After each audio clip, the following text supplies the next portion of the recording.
tarde, pessoal.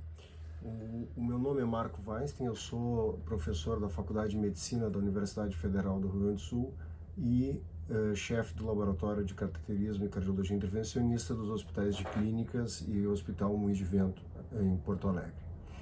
Eu gostaria de falar com vocês um pouquinho sobre a questão do coronavírus e do coração, que é a minha área de atuação.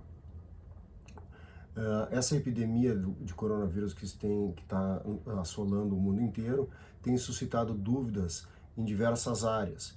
E embora o coração não seja o órgão mais afetado diretamente pelo coronavírus, muitas vezes as pessoas ainda assim, e com razão, têm dúvidas no que diz respeito a essa associação.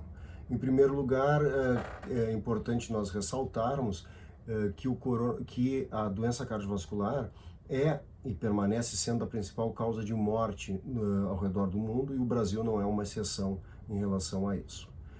No que diz respeito ao efeito ou associação do coronavírus no coração, a gente poderia, talvez de forma didática, dividi-lo de forma direta, o efeito direto e o efeito indireto. Qual seria o efeito direto do coronavírus no coração? Seria através de uma infecção chamada de miocardite, uma infecção ou miopericardite, quando envolve também a serosa que reveste o coração, a camada que recobre o coração, além do próprio músculo cardíaco.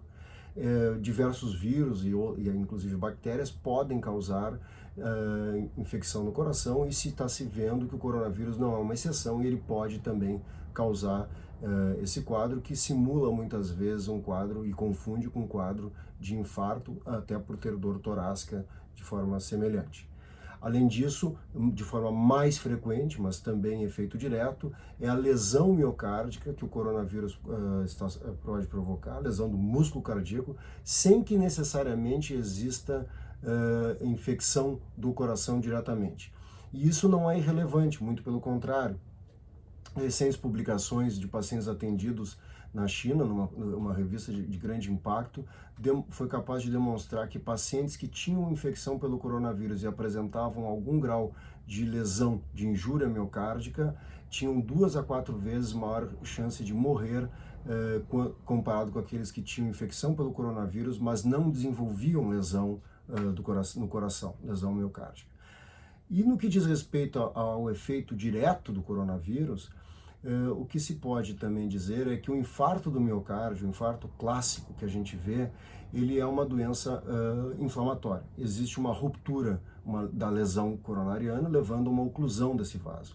E essa ruptura do vaso está associada com diversos fatores, muitas vezes imprevisíveis, e em que situações de risco, de pandemias, terremotos, grandes situações de estresse, o próprio confinamento, o isolamento podem acelerar a doença e instabilizar a placa, levando ao infarto do miocárdio, de forma clássica. E, portanto, não seria um efeito direto do coronavírus, e sim o coronavírus instabilizando a lesão e levando ao infarto. Eu gostaria também de ressaltar um outro aspecto que está sendo muito debatido, que diz respeito ao tratamento com hidroxicloroquina e azitromicina.